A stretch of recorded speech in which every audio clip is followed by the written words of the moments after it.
Thank you, Honorable Kajwang. Praise God, Church. Praise God, Church. You are not used to me saying these things. To the family of Mama Asio, led by my brother Caesar, and my sister Adis, to the leadership of the church that is present here, including Elder Kawino. Those who do not know Elder Kawino is the one in charge of the finances of that political party called ODM. And I want to advise other parties that if you want a person to look after the resources of the party, you should get an elder from the SDA church, because for all the years that ODM has been in existence, and because we are publicly financed, we have never had an audit query. We have received clean audits by the Auditor General's office because of this gentleman here. So I am very serious when I say, get someone from the SDA church, preferably an elder, to look after your finances. I am here in my capacity as a senator for Nairobi, as SG of ODM, as a deputy whip of the minority, my brother Caesar, to say pole on behalf of the entire party, the leadership of the party, some of whom have reached out directly to you. Caesar and Adis are amongst the people who can say they knew Sifuna before the rest of you knew Sifuna. These are people who can testify to where I have come from in my journey. I consider you and your entire family as my friends, and following the demise of Mama, I say that I have to come and say pole. I may not be able to join you on Saturday, but I want you to know that we are together. I will leave this service, I think the right word to use is incited, by the life of Mama. I have read through this beautiful eulogy of hers about the story of her life, and it has reminded me of the things that we are having conversations about even today, about the centrality of values in every discourse, and that you can never ever compromise your values. She has taught me to challenge established norms. She was a challenger of established norms about the place of women.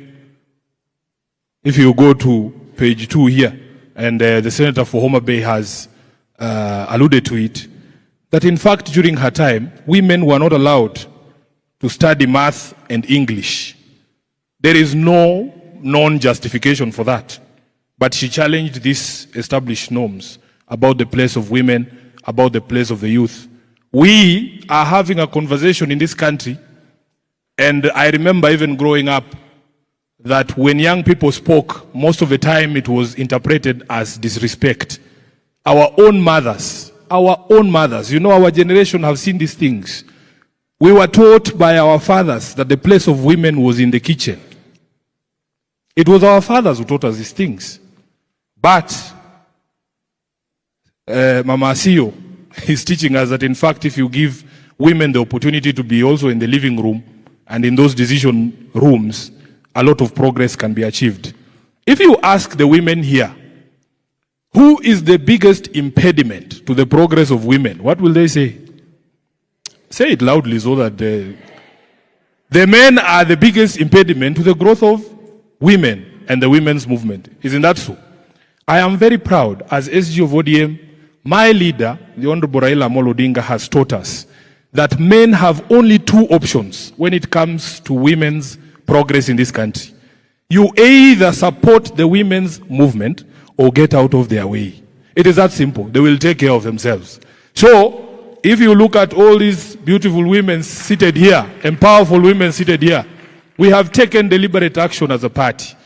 Millie Odhiambo, you can bear me witness that all of you in the 2022 elections were handed direct tickets.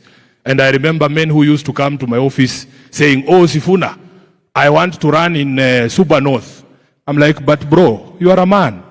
There is no way the party is subjecting Millie Odhiambo to primaries against a man. If you want to run in Mbita, in her constituency, can you please be of the same gender so that we can subject you? Because There's a reason, and Honorable Kawino is here. We want to grow the numbers of women leadership in these constituencies.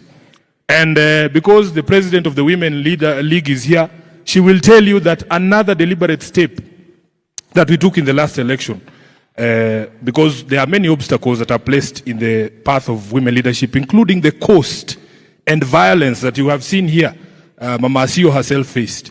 We took the deliberate action to make sure that we will find money to pay for the nomination fees and the party life membership certificate for every woman who was running in a single constituency.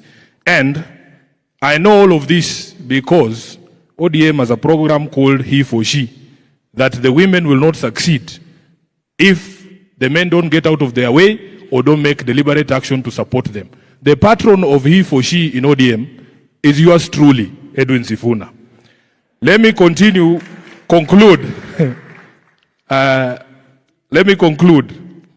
by saying that I have also been very incited by the story that was told by Mama Zipporah Kitoni. I was very happy to hear that at some point Mama Asiyo threatened to resign because things were not going the way that she thought they should go. Munanielewa? Munanielewa? Saa ile mambo inaenda mbaya, you have a responsibility to put down your foot and say, this is not who we are. This is not what we stand for. These are not our values. I have been extremely motivated, Caesar, by the story of your late mother. And I was struggling here to find words of my own to describe the times that we live in. But I found a very powerful quote, a very powerful quote on the very first page of this eulogy. And with your permission, Caesar, I want to steal your mom's words and make them my own. That I believe that my future is now and that I am doing what I would have done in any lifetime. May the soul of this very great woman rest in eternal peace. God bless you. Thank you, Senator.